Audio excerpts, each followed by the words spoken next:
St. Augustine, Commentary on the Gospel of John, chapter 6, verse 15 to 44, following. Whoso hates his brother is in darkness. 1 John chapter 2, verse 11. That light, I say, is very often extinguished. This darkness of enmity between brethren increases, daily increases, and Jesus is not yet come. How does it appear to increase? Because iniquity will abound, and the love of many will begin to wax cold. Darkness increases, and Jesus is not yet come. Darkness increasing, love waxing cold, iniquity abounding. These are the waves that agitate the ship. The storms and the winds are the claimers of revilers. Thence love waxes cold, thence the waves do swell, and the ship is tossed. And a great wind blowing the sea rolls. Darkness was increasing, discernment was diminishing, iniquity was growing. When therefore they had rowed about 25 or 30 furlongs, meanwhile they struggled onward, kept advancing, nor did those winds and storms and waves and darkness effect either that the ship should not make way, or that it should break in pieces and founder. But amid all these evils it went on. For, notwithstanding iniquity abounds, and the love of many waxes cold, and the waves so do swell, the darkness grows, and the wind rages, yet the ship is moving forward. For he that perseveres to the end, the same shall be saved. Matthew chapter 24, verse 12. Nor is that number of furlongs to be lightly regarded, for it cannot really be that nothing is meant when it is said that, when they had rowed 25 or 30 furlongs, Jesus came to them. It were enough to say 25, so likewise 30, especially as it was an estimate, not an assertion of that narrator. Could the truth be aught endangered by a mere estimate? If he had said nearly 30 furlongs or nearly 25 furlongs, but from 25 he made 30, let us examine the number 25. Of what does it consist? Of what is it made up? Of the quinary or number 5. That number 5 pertains to the law. The same are the 5 books of Moses, the same are those 5 porches containing the sick folk, the same are the 5 loaves feeding the 5,000 men. Accordingly, the number 25 signifies the law, because 5 by 5, that is 5 times 5, make 25, or the number 5 squared. But this law lacked perfection before the gospel came. Moreover, perfection is comprised in the number 6. Therefore, in 6 days God finished or perfected the world, and the same 5 are multiplied by 6, that the law may be completed by the gospel, that 6 times 5 become 30. To them that fulfill the law, therefore, Jesus comes. And how does he come? Walking upon the waves, keeping all the swellings of the world under his feet, pressing down all its heights. Thus it goes on, so long as time endures, so long as the ages roll. Tribulations increase, calamities increase, sorrows increase. All these swell and mount up.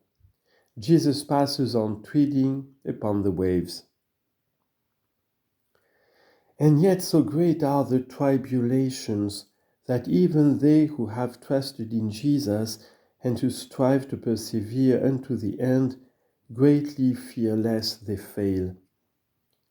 While Christ is treading the waves and trampling down the world's ambitions and heights, the Christian is sorely afraid.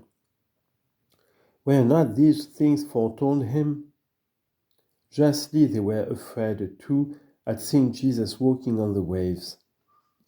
Like as Christians, thou having hope in the world to come, are frequently disquieted at the crash of human affairs when they see the loftiness of this world trampled down. They open the gospel, they open the scriptures, and they find all these things there foretold, that this is the Lord's doing. He tramples down the heights of the world, that he may be glorified by the humble. Concerning whose loftiness it is foretold, you shall destroy strongest cities, and the spears of the enemy have come to an end, and you have destroyed cities. Psalm 9, verse 7. Why then are you afraid, O Christians? Christ speaks, "It is I, be not afraid." Why are you alarmed at these things? Why are you afraid? I have foretold these things, I do them. They must necessarily be done. It is I, be not afraid. Therefore they would receive him into the ship.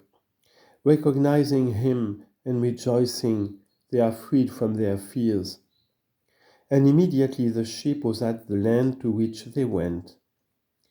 There is an end made at the land, from the watery to the solid, from the agitated to the firm, from the way to the goal.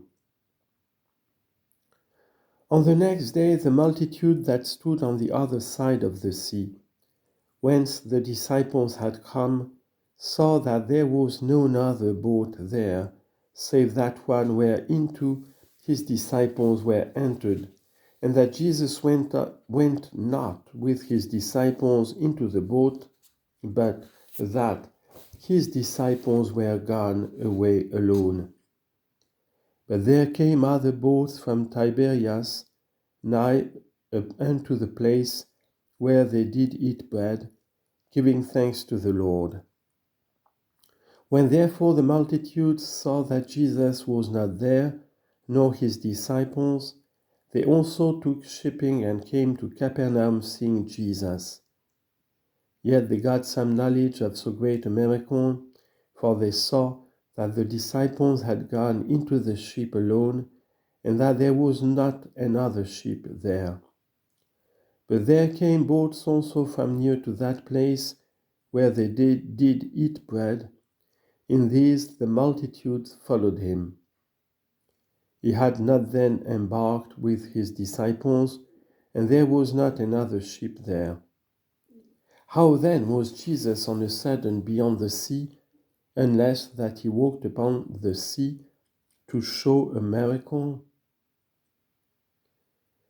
And when the multitudes had found him, behold, he presents himself to the people from whom he had escaped into the mountain, afraid that he should be taken of them by force. In every way he proves to us and gives us to know that all things are said in a mystery, and done in a great sacrament or mystery to signify something important. Behold, that is he who had escaped the crowds into the mountains. Is he not speaking with the same crowds? Let them hold him now. Let them now make him a king. And when they had found him on the other side of the sea, they said unto him, Rabbi, when did you come hither? After the sacraments of the miracle, he introduces discourse that, if possible, they who have been fed may be further fed, that he may with discourse fill their minds, whose bellies he filled with the loaves, provided they take in. And if they do not, let that be taken up which they do not receive, that the fragments may not be lost. Wherefore let him speak, and let us hear.